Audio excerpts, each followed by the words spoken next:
주신 예수 그리스도의 은혜를 우리가 소유했다면 그 생명의 빛을 우리도 바라며 살아가는 인생 되게 하여 주십시오. 예수 그리스도의 이름으로 기도합니다. 아멘. 여러분들 마태복음 22장에 보면은 바리새인과 예수님의 논쟁이 한 가지 나옵니다. 굉장히 크게 싸웁니다. 어떤 싸움이냐면 세금 논쟁입니다. 바리새인들이 예수님을 찾아와서 묻습니다. 예수님, 세금을 내야 됩니까? 말아야 됩니까? 이 질문을 합니다. 근데 우리가 그냥 듣기에 세금 당연히 내야지. 세금 안 나는 게 말이 돼? 이렇게 생각하기 쉬운데 그때 당시의 역사적인 배경을 잠깐 우리가 생각하면 이게 간단한 문제가 아닙니다. 왜 그런가 하면 그때 당시에 이스라엘 백성들이 로마의 통치 아래에 있을 때입니다. 단순하게 로마의 통치 아래에 있었다라고 하면은 자세한 설명이 안 되는데 어떤 의미인가 하면 그때 당시에 로마가 그 인근 지역을 다 통치를 했을 때입니다. 그래서 이스라엘 백성들도 로마의 통치 아래에 있었다는 것은 말이 좋은 통치 아래에 있었던 것이 사실은 노예 생활 중이었어요. 근데 로마는 그나마 노예처럼 부리는 것이 아니라 이스라엘 백성들에게 좀 어느 정도의 자유를 주고 뭐 이런 거죠. 내가 너희들에게 자유를 줄게. 그 대신 까불지는 마. 이런 통치 아래에 있었던 거예요. 그래서 이스라엘 백성들의 어떤 남성들에 대한 숫자를 절기 때마다 보고를 해야 됩니다. 왜냐하면 전쟁에 참여할 만한 남성 군인들이 많아지면 쿠데타를 일으키기 쉽거든요. 그러니까 너희들은 내가 완벽한 자유를 주지만 그럼에도 불구하고 매해 매 절기마다 너희들의 전쟁에 참여할 수 있는 인원을 보고해. 그리고 또 너희들은 매해 정해진 세금을 우리한테 갖다 바쳐야 돼. 이런 통치 아래에 있었거든요. 그러니까 이제 유대인들 입장에서는 그 통치가 굉장히 기분 나빴던 거예요. 왜요? 아니 우리는 전능하신 하나님의 백성인데 어떻게 저 로마 황제 가이사의 통치를 받을 수 있단 말이냐. 이게 늘 불만이었거든요. 그래서 예수님께 찾아온 거예요. 예수님, 당신이 아는 것처럼 우리 이스라엘 백성들은 전능하신 하나님이 우리의 주인입니다. 근데 어떻게 저 로마 군인들에게 로마의 황제에게 세금을 낼 수 있단 말입니까? 에 대한 굉장히 불편함이 있었던 거죠. 근데 사실은 외형적으로는 이렇게 질문했지만 그 질문의 내면에는 정말 나쁜 마음이 한 가지 있었어요. 그게 뭐냐면 마태복음 22장에 기록되어 있습니다. 마태복음 22장 15절부터 16절까지 여러분들 성경 있으신 분들은 한번 찾아보시고 없으신 분들은 제가 읽어드릴 테니까 들어보십시오. 이게 바리새인들이 이렇게 이야기하는 겁니다. 이에 바리새인들이 가서 어떻게 하면 예수를 말의 올무에 걸리게 할까 상의하고 자기 제자들을 헤롯 당원들과 함께 예수께 보내어 말하되 선생님이여 우리가 아노니 당신은 참되시고 진리로 하나님의 도를 가르치시며 아무도 꺼리는 일이 없으시니 이는 사람을 외모로 보지 아니하심이니이다. 아멘. 이걸 좀 쉬운 말로 여러분들에게 풀어드릴까요? 이거요. 예수님, 당신이 진짜 하나님의 아들이고 굉장히 훌륭한 사람이면 사람들 눈치 보지 않죠. 권력의 눈치 보지 않죠. 그러니까 솔직하게 대답해 주세요. 세금 내야 됩니까? 말아야 됩니까? 왜 이렇게 질문합니까? 만약에 예수님이 세금 낼 필요 없다 그러면 그 이야기를 증거 삼아 바로 로마 군인에게 고발하려고 했거든요. 가서 고발하는 거죠. 로마의 황제시여, 로마의 군인들이요, 잘 들어보십시오. 지금 예수라는 작자가 갈릴리와 가버나움과 수많은 이스라엘 지역에서 이스라엘 백성들을 모아서 쿠데타를 일으키려고 합니다. 얼마 전에는 세금 내지 말라 그랬습니다. 당신 어떻게 할 겁니까? 이 고발할 조건을 얻기 위해서 예수님께 찾아와 질문했던 거예요. 세금 내야 됩니까? 말아야 됩니까? 그러니까 하나님의 어떤 하나님 나라를 회복을 바랬던 게 아니라 예수님을 고발하기 위해서 질문했던 거예요. 그럼 여러분들 한번 잘 생각해 보십시오. 질문할게요. 예수님이 이들의 이 완악함과 시커먼 속내를 알았을까요? 몰랐을까요? 당연히 알았죠. 전능하신 주님이시기 때문에. 근데 이 질문을 받고 예수님이 어떻게 답변하십니까? 만약 예수님이 내 이놈들, 너희들의 의도를 내가 모를 줄 알고 너희들의 시커먼 속내를 내가 모를 줄 알고 너희들이 갖고 있는 그 완악한 마음 내가 모를 줄 알고 다 한다 이놈아. 내가 만약에 세금 내라 그러면은 어떻게 하나님의 아들인데 세금 내라고 할 수 있습니까? 라고 하면서 메시아가 아니라고 사람들에게 소문을 낼 것이고 만약에 세금을 내지 말라 그러면 로마 군인들에게 찾아가서 예수라는 자체가 쿠데타를 일으키려고 그럽니다. 세금 내지 말라 그럽니다. 라고 하려고 하는 거 내가 다 한다 라고 이야기를 하면 훨씬 더 빠르고 좋습니다. 그렇게 안 하시죠. 어떻게 해요? 오히려 이렇게 얘기해요. 너희들이 세금에 내는 그 동전 하나를 가져와라. 그거 보여주세요. 거기에 뭐가 있었냐면 그 데나리온에 그때 당시에 로마의 황제 가이사의 얼굴이 새겨져 있었고요. 그 밑에 그 쉬운 말로 이렇게 써 있어요. 가이사는 온 세상의 최고의 신이다. 이렇게 써 있어요. 그걸 보여주면서 이렇게 답변하죠. 가이사의 것은 가이사에게, 하나님의 것은 하나님에게. 여러분들 이게 어떤 의미인가 하면 가이사가 통치하는 나라가 따로 있고 하나님의 통치하는 나라가 따로 있으니까 이 세상은 가이사가 지금 통치하고 있으니까 세금 내라. 나중에 하나님 나라 가면 세금 안 낼 거야. 이런 내용이 아니에요. 여러분들 이렇게 이해하시면 안 돼요. 오히려 이 수많은 사람들에게 그 동전을 보여주면 이렇게 얘기하는 거예요.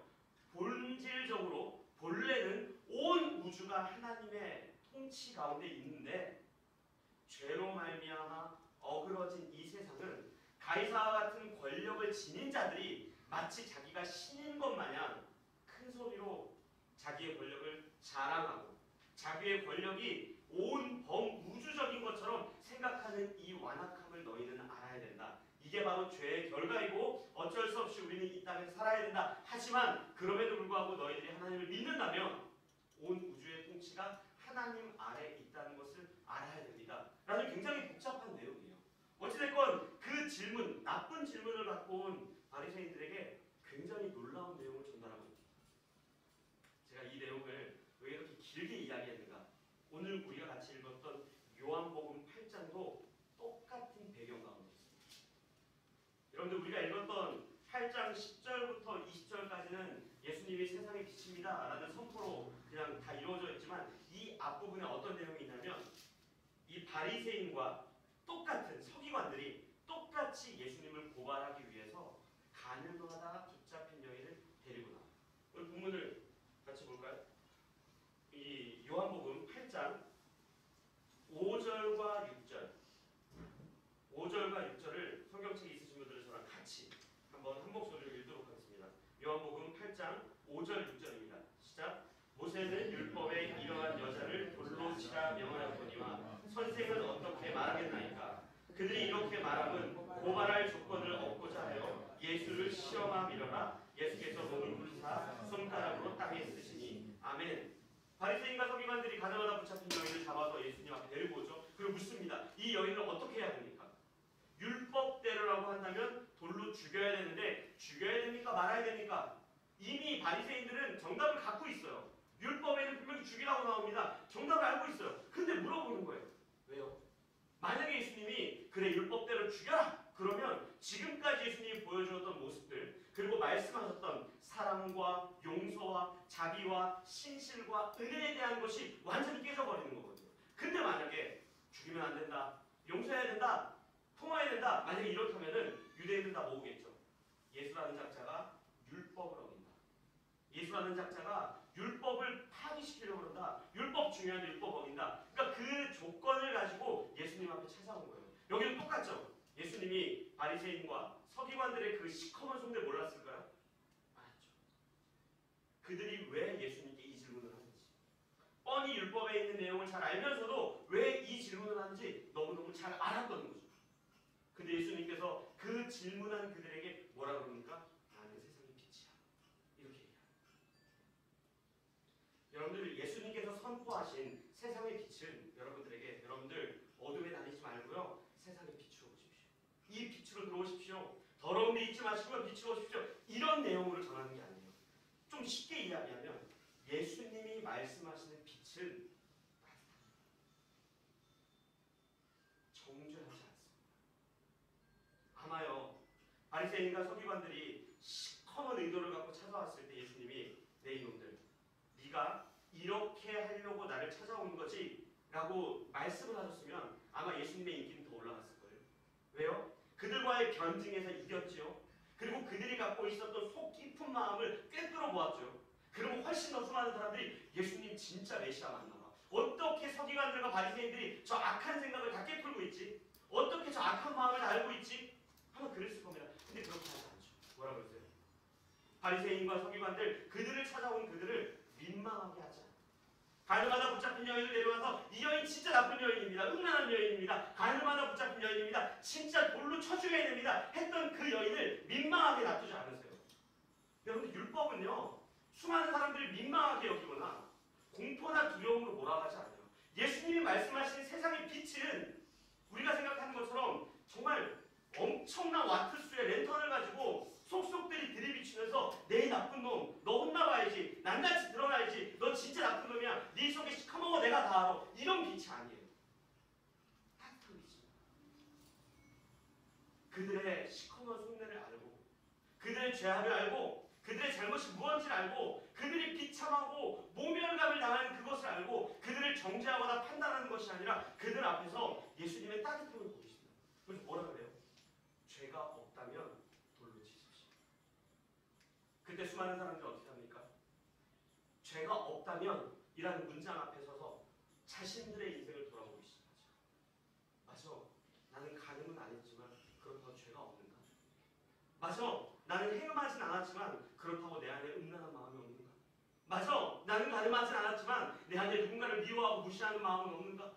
맞아, 내가 진짜 구체적인 범죄 사실은 없지만 그럼에도 불구하고 사랑하지 못하는 그런 마음이 없는가? 라는 그 마음에 돌을 내려놓고 그 뒤로 돌아가 버립니다. 저는 교회야말로 예수님께서 세상에 소금과 빛이라고 이야기했다면 이 따뜻함이 있어요.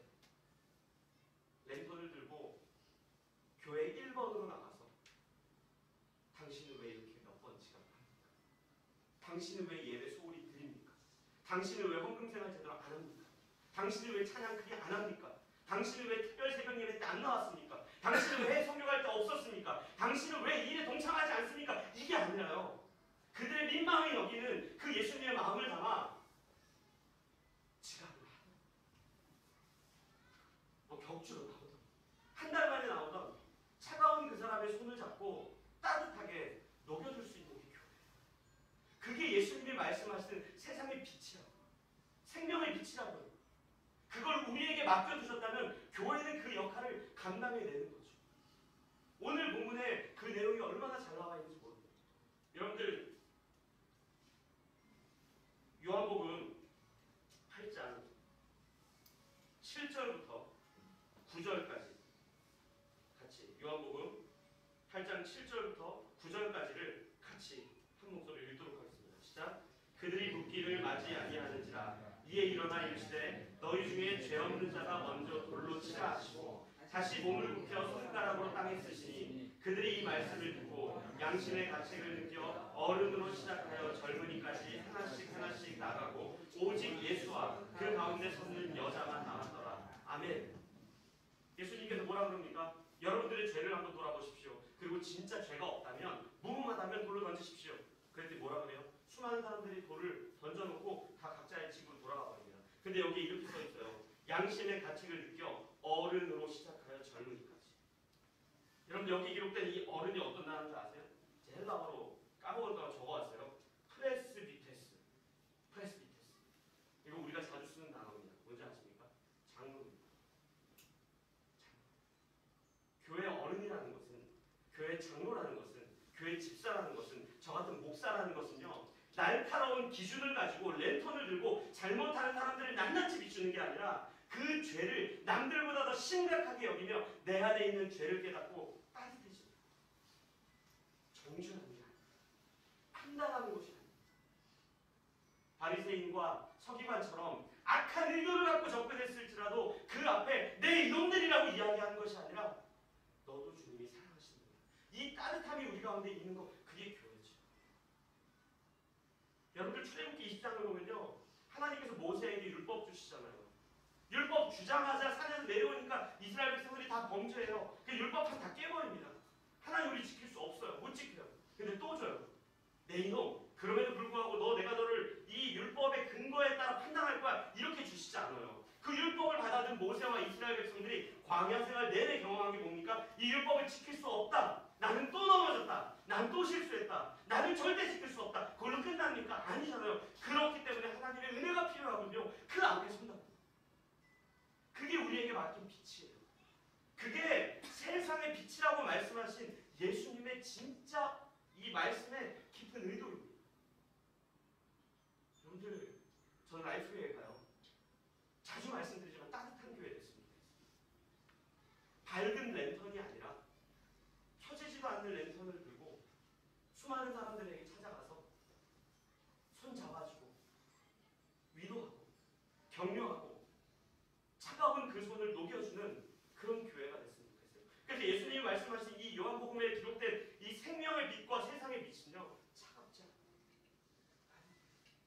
오늘 같은 이런 날씨에 들어오는 사람들 따뜻하게 웃어주고 위로해주는, 그게 저 같은 목사, 이 프레스비테스라고 하는 이 단어가 그냥 단순하게 장로라 그러니까 그냥 장로님만 얘기하는 게 아니에요. 그냥 목회자도 장로 중에 한 명이거든요. 저 같은 사람에게 하는 거예요. 저 같은 사람은요, 율법의 리스트를 쫙 만들어 놓고 여러분들 만날 때마다 당신 몇 번 안 지켰습니까? 왜 안 지킵니까? 이렇게 살 겁니까? 이게 아니라고요. 그 죄악 앞에 내가 더 못났습니다. 사실은요, 겉으로 표현이 되지 않아서 그렇지, 외형적으로 드러나지 않아서 그렇지 내가 더 못났습니다 라고 생각하면 그 사람의 손을 꼭 잡아주고 기다려주는 거예요. 그게 교회이고, 여기에 나오는 예수님이 말씀하시는 이 요한복음에 나오는 세상의 빛과 생명의 빛의 정말 진정한 의미입니다. 여러분들 요한복음 4장에 보면요, 우물가에 있는 여인 있죠. 그 여인도 비슷하죠. 뭐 남편 7명이나 8명이나 그래가지고 수많은 사람들과 부딪히기 싫어가지고 아무도 다니지 않는 그 정오 12시에 우물가에 물 기르러 오는 그 여인에게 뭐라 그래요? 인생의 비참함을 알려준다고요. 왜? 여러분 생각해보세요. 그 여인이 남편 8명이나 왜 되겠습니까? 거꾸로 생각해서 남편 8명 되면 행복할까요? 비참하겠죠. 슬프겠죠. 근데 그 여인에게 뭐라 그래요? 네가 잘못 살았어라고 말하지 않아요. 네가 예배를 예루살렘에 가서 드리지 않았기 때문에 그런 이야기 하지 않아요. 뭐라 그래요? 예수 그리스도의 은혜 앞에서 그 은혜의 따뜻함을 전달하는 거예요. 이것이야말로 갈증난 내 목에 가람을 해결해줄 영원한 생명이야 라고 이야기합니다. 저는 라이프교회가 진짜 그랬으면 좋겠어요. 나를 알든 모르던, 처음 봤던, 많이 봤던 그런 것과 상관없이 예배당 문을 열고 들어오는 순간 따뜻함이 그 사람에게 전달됐으면 좋겠어요. 정말 슬프고 차갑고 우울했던 사람도 라이프교회에 옮기 때문에, 이 자리에 계신 성도님들 때문에 정말 기쁨으로 매일을 살아갈 수 있는 힘을 얻었으면 좋겠어요. 그래서 제가 온도를 오늘 2도 올렸습니다. 문을 열었는데 차가운 거 어떡합니까? 화장실에 라디에이터를 켰습니다. 따뜻한 교회가. 근데 여러분들, 제가 이렇게 이야기하면 아마 한 가지 궁금한 게 있을 거예요. 목사님, 정말 진리 필요 없이 사랑과 용서와 은혜만 있으면 과연 그게 가능합니까? 진짜 그게 가능하단 말입니까? 사실 여러분들, 오늘 이 바리새인이 세상의 빛이라고 예수님이 선포하자 바리새인들이 질문하거든요. 그 질문이 딱 그 질문이에요. 제가 읽어드릴게요. 이 요한복음 8장 13절에 보면 이렇게 얘기해요. 바리새인들이 이르되 네가 너를 위하여 증언하니 내 증언은 참되지 아니하노라. 아멘. 무슨 말입니까? 당신이 지금 말하는 그 따뜻한 세상의 빛, 그 생명의 빛, 따뜻한 온기, 그것을 증명할 사람이 누가 있냔 말이냐? 그게 증거가 되냐? 너 말고 누가 그 소리를 해? 그랬더니 예수님이 뭐라 그래요? 하나님 아버지도 나를 증언하고 나도 나를 증언한다, 이렇게 얘기하거든요. 이걸 우리가 잘못 들으면, 야, 하나님이 맞다 그랬어, 나도 그리고 이게 옳다고 생각해. 우리 그런 실수 자주 하지 않습니까? 무슨 어떤 교회에 일이 있을 때 어제 저녁에 하나님 나에게 이렇게 이야기했어, 나도 그게 맞아. 여러분들, 그런 막무가내의 주장이 아니에요. 하나님이 이렇게 말씀하셨고 나도 그것이 옳아라고 이야기하는 건 이렇게 얘기하는 겁니다. 제가 연기를 하겠습니다. 제가 예수님은 아닙니다. 다시 한번 말씀드립니다. 예수님은 아니지만 예수님의 연기를 하겠습니다. 이런 거예요. 증거를 대라고 대게. 증거가 뭡니까? 되십시오. 증거가 하나님도 이야기하고 있고 나도 말하고 있잖아. 그러니까 그 증거가 뭐냐고요? 그 증거가 너희들 아니니? 너희들의 조상 아니야? 이스라엘 백성 아니야? 너희들이 시험에서 낙제를 피하고 우등생이어서 증거를 서는 거예요. 광야에서 신실했기 때문에 가나안 들어가니, 출애굽하기 전에 애굽 땅에서 신실하게 하나님 섬겼기 때문에 그 구원의 은혜를 입었니? 지금도 여전히 그 속내가 시커먼 주장을 하고 있음에도 불구하고 뻔뻔하게 서 있을 수 있는 것, 용서와 사랑과 자비와 은혜, 그 증거 아니에요? 우리에게 이렇게 얘기해요. 우리의 인생을 돌아보십시오. 시험 통과해서 이 자리에 서 있지 않습니다. 굉장히 높은 도덕과 윤리, 말씀에 대한 잣대를 허들 넘듯이 통과했기 때문에 우리 여기 서 있지 않아요. 이 말씀을 칼같이 지켜내고 그 진리를 조금 더 벗어나지 않고 하나님 마음에 100% 합당한 인생으로 살았기 때문에 우리 여기 서 있지 않아요. 뭘로 서 있는 거예요? 예수님의 은혜죠. 그분의 용서죠. 그분의 사랑이죠. 오히려 자비와 신실함이 아니라 교회는 많은 사역을 해야 돼.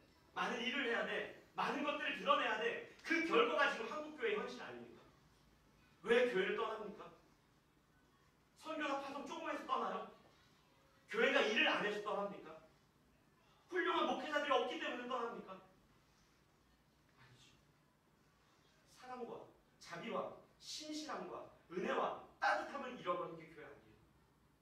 교회를 떠난 사람 만나보면 다 똑같아요. 예수는 없어요라고 얘기하는 사람은 없어요. 똑같이 얘기해요. 사랑이 없어요. 은혜가 없어요.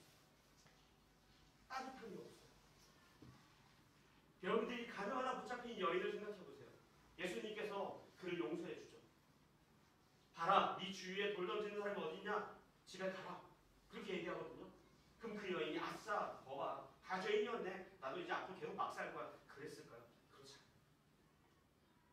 예수님이 보여주시는 그 따뜻한 세상의 빛과 그 생명의 빛을 맛보았다면 그 여인은 물론 또 범죄했겠지만 그럼에도 불구하고 본인의 죄를 돌이키고 또 돌이키고 또 돌이키는 그 인생을 분명 살았을 겁니다.